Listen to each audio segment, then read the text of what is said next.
Everyone, good morning. তো সকাল সকাল এই দেখো পাবদা মাছ নিয়ে এসছে।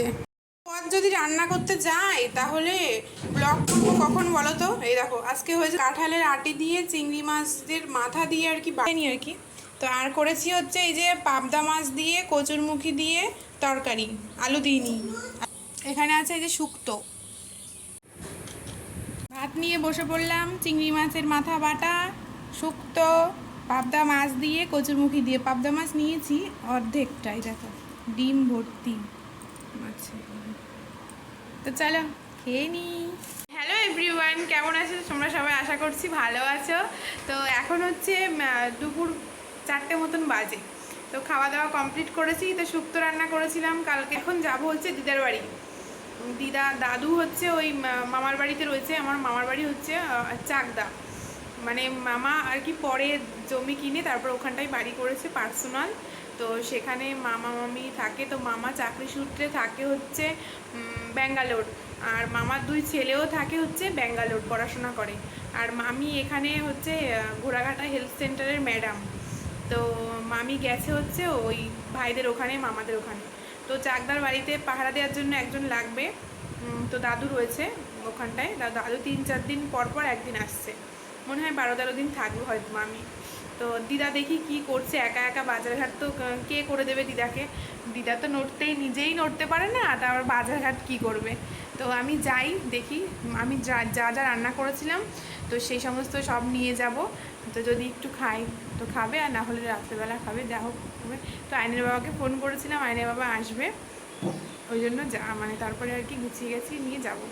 আর এই দেখ ফেসবুক কিছু দিক আর না দিক, চোখের তলা দেখো কালিটা কিন্তু বেশ ভালোই দিয়েছে, তাই না বলো? একদম আমার তো একদম চোখে মুখে ফুটে উঠেছে যে আমি ফেসবুক করি বা আমার পেজ আছে। চলো রেডি হয়নি, তুমি আনো না যেরকম এটা হাম্পি দিয়ে দাও, হাম্পি। আরও একটা পায়রা নিয়ে চলে এসছে, দেখো কি বাচ্চা পায়রা, একদম ছোট পায়রা। তোর মা ওকে ছেড়ে চলে গেছে হয়তো। তো দেখো হচ্ছে ভাত খাইয়ে দিচ্ছে আইনের পাপা, আর হচ্ছে জল খাইয়ে দেবে। তো এই পায়রাটা কিন্তু কেনে নি। এই পায়রাটা হচ্ছে আইনের বাবার দোকানের সামনেই নাকি বসেছিল। তো সামনে একটা দোকান আছে, ওই দোকানটাতে বসেছিল। তো ওই দোকানটায় আজকে একটু কাজ হচ্ছে, ওই জন্য সবই উড়ে চলে গেছে, শুধু এই পায়রাটা নাকি ছিল। তো এই পায়রাটা নিয়ে এসছে। তো এখন খিদে পেয়েছে না ওর, তো কী খাইয়ে দেবে? ওই জন্য ভাত আর জল একটু একটু করে খাইয়ে দিচ্ছে। আর আয়ান দেখো কেমন খুশি, ভীষণ খুশি। আর একদম বাচ্চা পায়রা, যেখানে নিচে খাঁচা বানিয়েছে না ওই দোতলা, মানে পায়খানা ট্যাঙ্কের ছাদের উপরে, তো ওখানটা রেখে দেবে। ক্লাপ করো, ক্লাপ করো, তাড়াতাড়ি ক্লাপ করো, আবার আবার আবার ক্লাপ করো, ক্লাপ করো, ক্লাপ করো। এটাই হচ্ছে পায়রার ঘর। তো দেখো কি সুন্দর করে বানিয়েছে আয়নের পাপা। এটা কিন্তু আয়নের পাপা সময় নিয়ে বানিয়েছে, মানে একদিনে হয়নি, 2-3 দিন লেগেছে। নেটগুলো কিনে এনেছে, আর ওই পেটিগুলোও কিনে নিয়েছে। আর এত সুন্দর করে বানিয়েছে না, কি বলবো। ডাইনিং টেবিলও খুব সুন্দর করে বানিয়েছিল জানো তো। তো এর মধ্যে আর কি পায়রাও বসা যাবে, আবার আয়নকেও বসা যাবে, তাই না বলো? আয়ন দেখো ভীষণ খুশি, ও কিছুতেই বেরোবে না, বলছে আমি এটার মধ্যে খেলু করবো।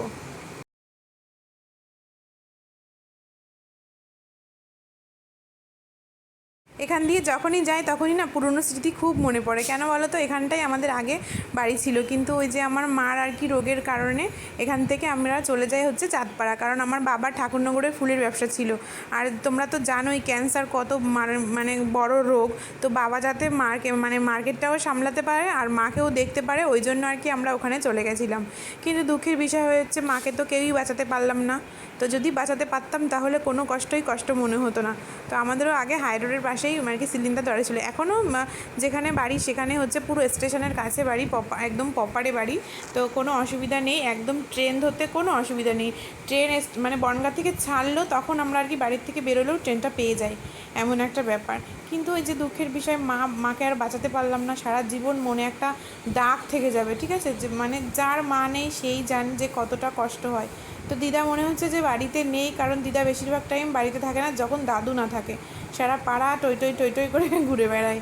তো দিদা মনে হচ্ছে ঘরের ভিতরে আছে। কেন বলো তো? নাক ডাকার আওয়াজ হচ্ছে বিভৎস পরিমাণে।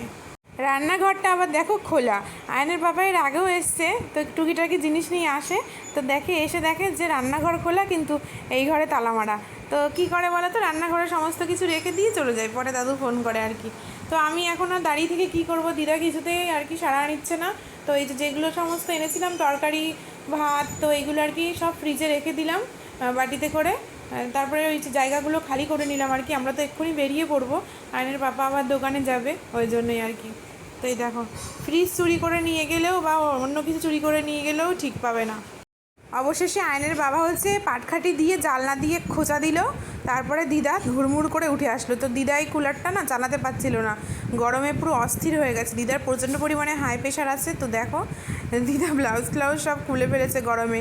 আর এই দেখো মার বাবার ছবি, আর ওখানে আছে আমি, মা আর হচ্ছে দাদা। ওই পুচকেটা কিন্তু আমি, দেখেছো? আর এটা হচ্ছে মার বাবা। তো মার মনে আর কি সাড়া দিয়েছিল যে মার বেশি দিন বাঁচবে না, ওই জন্য বলেছিল যে চলো একটা ছবি তুলে আসি। তো এই যে, আর সোনার খেলনা দেখো, এই বাড়িতেও কিন্তু সোনার অনেক খেলনা আছে। তো আমি নিয়ে যাই না, নিয়ে গিয়ে কী করবো, বাড়িতে তো অনেক খেলনা, তো এখানে যখন আসে তখন আর কি এগুলো দিয়ে খেলে। তো এই খেলনাটা আছে, বাস আছে, টেডি আছে, প্রচুর খেলনা আছে, বল আছে। আবার ওই আমাদের ওই শ্বশুর বাড়িতেও আর কি অনেক খেলনা আছে। তো আমি নিয়ে যাই না, যখন যেখানে যাই আর কি তখন সেখানে ওইগুলো দিয়ে খেলা করে। তো সোনার কাজ সোনা শুরু করে দিয়েছে, আর আয়নের পাপা হচ্ছে ওই কুলারটা আর কি চালানোর চেষ্টা করছে।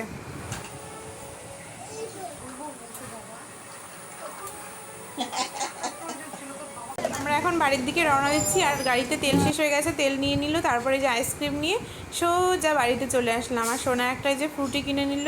তো চলো টাটা, বাই বাই। তো ভিডিওটা ভালো লাগলে প্লিজ লাইক কমেন্ট আর প্রচুর প্রচুর শেয়ার করে দিও, আর আমার চ্যানেলটা আর কি সাবস্ক্রাইব করে দিও, আমার পাশে থেকো।